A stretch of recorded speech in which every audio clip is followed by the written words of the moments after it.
Assalamualaikum dan selamat pagi. Hari ini saya Nur Azarina dan rakan saya Adriana akan membentangkan soalan 4.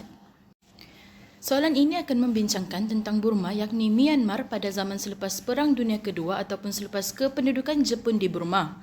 Kami berfokus mengenai beberapa cabaran yang dihadapi Burma semasa peralihan ke kemerdekaan dan akan menghuraikan trajektori pasca kolonial Myanmar yang mana akan menjelaskan mengenai keadaan Myanmar selepas merdeka daripada kuasa kolonial British. Okey, untuk pengenalan, apa itu dekolonisasi? Istilah dekolonisasi dikatakan berasal daripada bahasa Inggeris iaitu decolonization yang terdiri daripada perkataan de iaitu tidak dan colonization iaitu penjajahan.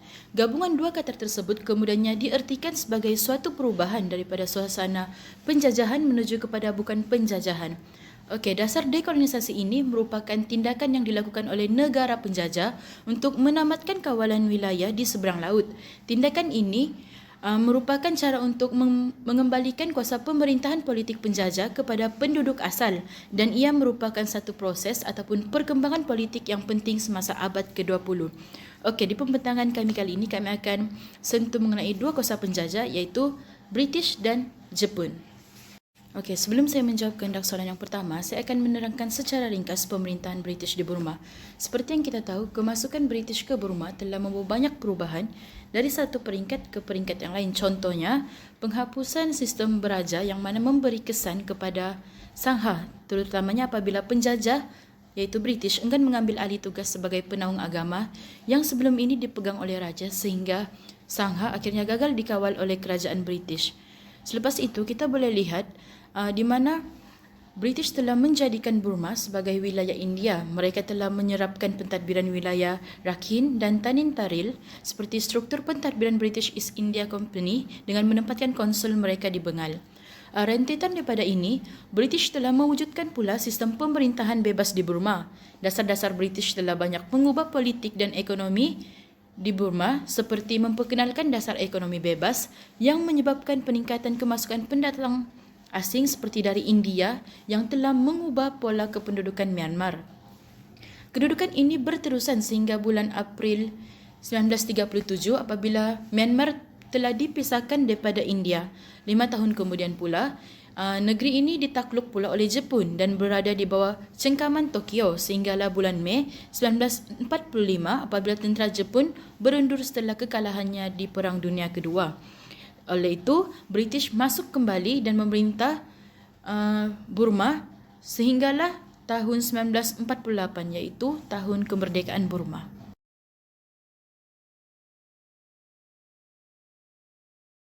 Seterusnya saya akan menerangkan cabaran yang dihadapi Burma semasa peralihan ke kemerdekaan. Okey, yang pertama sekali, cabaran yang dihadapi mereka dapat dilihat pada golongan yang memperjuangkan kemerdekaan iaitu Gerakan Nasionalisme Burma, khususnya Aung San. Beliau telah menubuhkan Liga Kebebasan Rakyat Antifasis AFPFL pada tahun 1944 yang menjadi platform utama dalam menyatukan pelbagai kumpulan nasionalis bagi menentang kolonial. Okey, cabaran yang dihadapi Aung San adalah tekanan kolonial British dan juga isu dalaman berkaitan ketidaksepaduan kumpulan etnik Burma.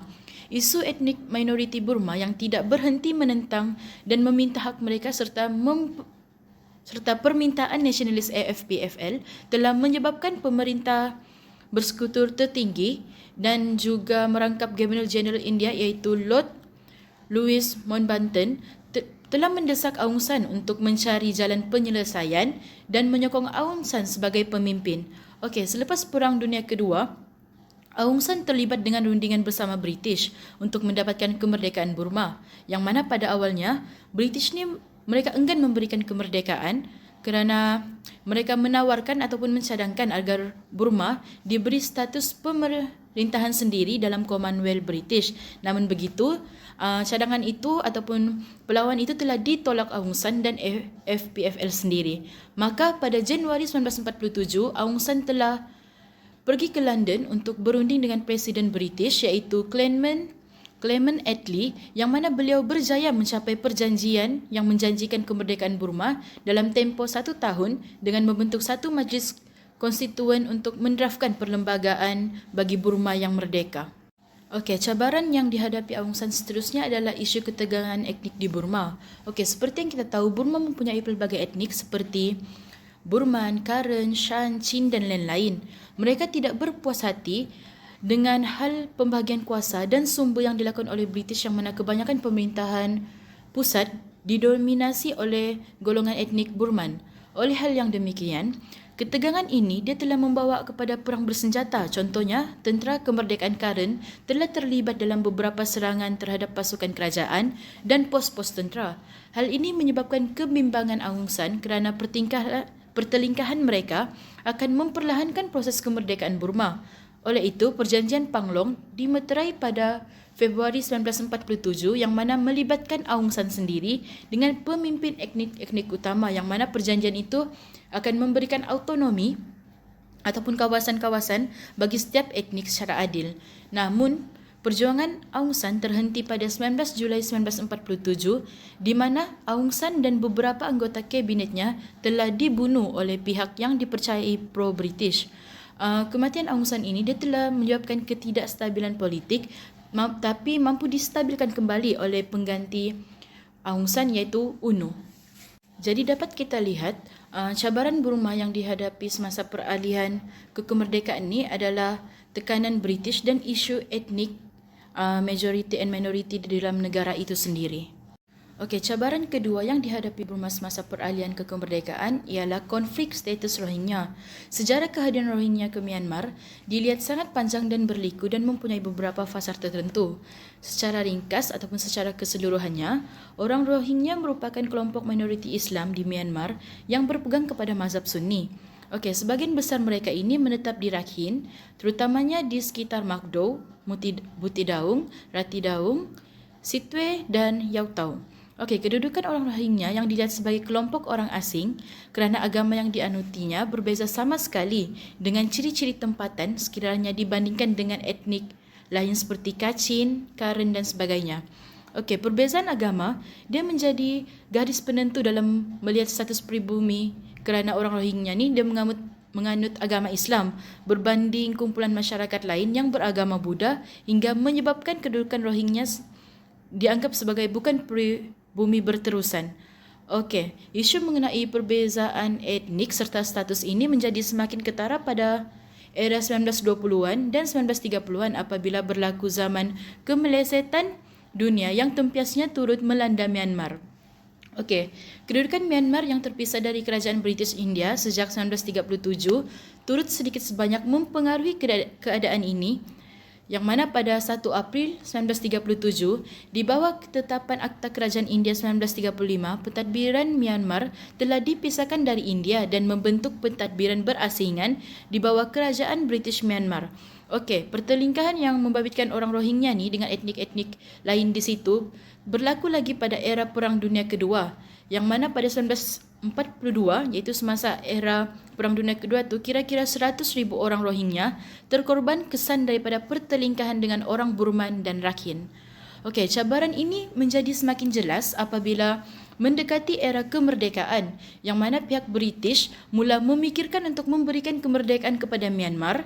Namun demikian, permasalahan orang Rohingya yang melarikan diri ketika zaman penjajahan Jepun masih tidak selesai, kerana hanya sebahagian sahaja yang berjaya kembali ke Myanmar, sementara kira-kira 13,000 orang lagi masih kekal di Bengal. Okey, dalam situasi ini, wujud pula pemberontakan di Arakan serta beberapa wilayah di Myanmar hingga menyebabkan isu mengenai kemerdekaan terpaksa ditangguhkan sementara waktu. Okey, hal ini yang menyebabkan hubungan Rohingya dan Burma ni dia semakin rapuh. Dapat kita lihat jelas apabila konflik Rohingya ni merupakan salah satu cabaran Burma dalam mendapatkan kemerdekaan pada tahun 1948, yang mana pada tahun tersebut berlaku kebangkitan pihak Rohingya menentang pemerintahan Rangoon ataupun Yangon. Okey, cabaran yang terakhir sekali adalah pengunduran Jepun tahun 1945. Okey, seperti yang kita tahu, Jepun menguasai Burma pada tahun 1942. Okey, tapi kita undur sikit, pada tahun 1939 tu Jepun ni dia mula berperang dengan China. Yang mana pada tahun yang sama, pada tahun 1939 tu USA ni dia telah melakukan sekatan ekonomi kepada Jepun dan juga mengehatkan pengeksportan mereka, menyebabkan Jepun ni kurang bekalan. Oleh sebab itulah Jepun ni dia mau menjelajah dan menguasai negara-negara di Asia Tenggara ni untuk menutupi kekurangan mereka. Macam Burma mempunyai pengeluaran beras tertinggi, jadi mereka datang ke sini untuk ambillah untuk kuasai kita punya bekalan makanan seperti beras. Okey, tidak cukup dengan tu, pemerintahan di Burma ni Jepun telah membawa masuk pengusaha dan peniaga dari negara mereka ke Burma untuk menguruskan sumber-sumber asli seperti petroleum, lemong biji timah dan kilang-kilang.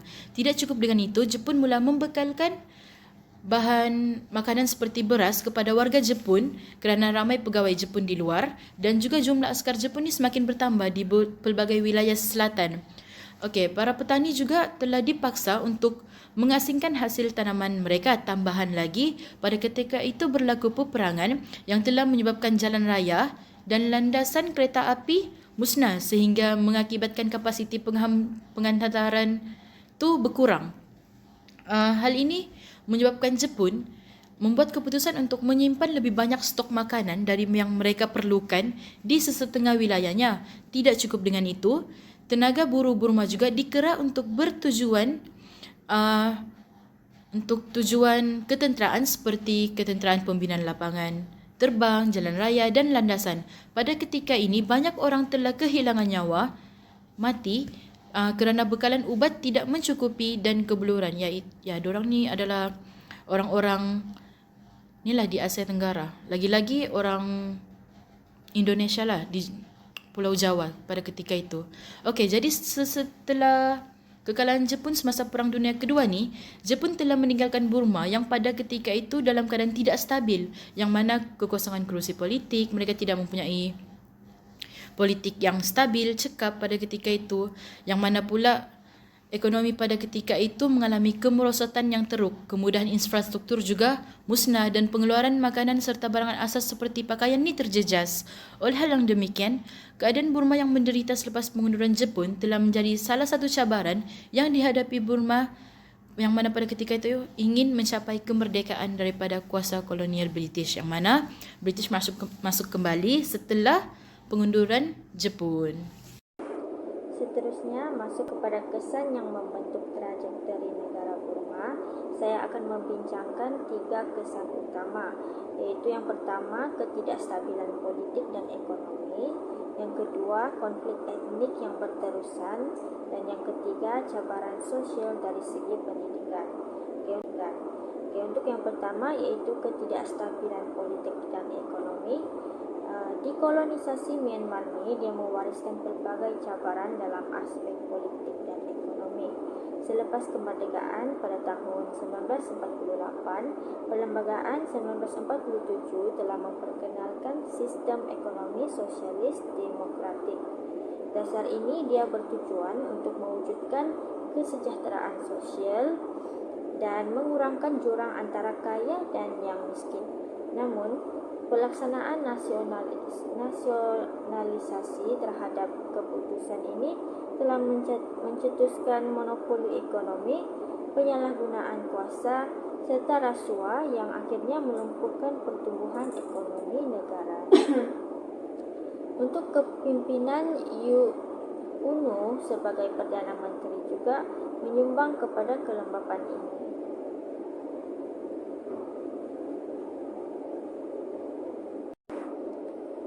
Seterusnya, kepimpinan UNO sebagai Perdana Menteri juga menyumbang kepada kelembapan ini. Beliau gagal menangani isu seperti kekurangan hasil negara, rasuah dan perpecahan dalam parti AFPFL yang memerintah.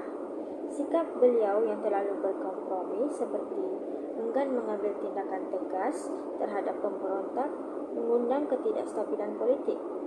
Akhirnya, pada tahun 1962, tentera yang dipimpin oleh General Ne Win melancarkan rampasan kuasa yang mewujudkan pemerintahan autoritarian yang menambah lagi kompleksiti politik Myanmar. Kesan yang kedua adalah konflik etnik yang berterusan. Konflik etnik ini dia telah menjadi isu yang sangat ketara selepas kemerdekaan. Walaupun wujud persidangan Panglong pada tahun 1947 untuk menyatukan etnik-etnik utama, masalah ini tidak pernah selesai. Contohnya, etnik Karen menubuhkan Kesatuan Kebangsaan Karen, yaitu KNU, dalam pasukan bersenjata Karen National Defense Organization (KNDO) untuk memperjuangkan autonomi. Pada tahun 1949, mereka melancarkan pemberontakan, tetapi konflik ini berjaya diredakan akibat perpecahan dalam kalangan mereka sendiri. Etnik lain seperti Mon, Arakan, Shan, dan Rohingya turut memperjuangkan hak mereka. Misalnya, Rohingya mengalami diskriminasi berat termasuk kegagalan memperoleh kewarganegaraan dan layanan buruk oleh pihak negara. Penindasan ini memuncak pada tahun 1961 apabila kerajaan Myanmar menubuhkan pentadbiran khas di Mayu untuk menangani tuntutan mereka. Tetapi usaha ini gagal menyelesaikan masalah yang mendalam. Kesan yang ketiga adalah kesan sosial yang tertumpu kepada mogok oleh pelajar universiti. Dalam aspek sosial, mogok yang dilancarkan oleh pelajar-pelajar universiti dan college mencerminkan ketidakpuasan hati terhadap dasar kerajaan. Mogok ini berlaku pada tahun 1949 dan 1953, walaupun alasan-alasan yang diberikan tidak sejelas protes pada tahun 1930-an. Ini menunjukkan bahwa konflik sosial selepas kemerdekaan bukan sahaja dipengaruhi oleh dasar kerajaan, tetapi juga oleh perpecahan budaya dan politik dalam kalangan masyarakat. Selain itu, pengaruh agama turut memainkan peranan yang penting. Contohnya UNO, sebagai pemimpin yang kuat berpegang kepada agama Buddha, cuba menjadikan agama Buddha sebagai agama rasmi. Namun, langkah ini menimbulkan ketegangan dengan kelompok bukan Buddha, termasuk etnik-etnik minoriti yang merasakan hak mereka diketepikan. Sebagai kesimpulan, dekolonisasi Myanmar ini dia meninggalkan kesan mendalam dalam aspek politik, ekonomi, etnik dan juga sosial. Ketidakstabilan berpunca daripada dasar ekonomi, kelemahan kepimpinan dan konflik etnik yang berterusan terus membentuk trajektori pasca kolonial negara ini. Peralihan kuasa pada tentera pada tahun 1962 menjadi tanda bahwa dekolonisasi tidak semestinya membawa kestabilan dan kemakmuran. Sebaliknya, ia menuntut usaha yang berterusan untuk menyelesaikan isu yang diwarisi dari penjajahan. Sekian, terima kasih.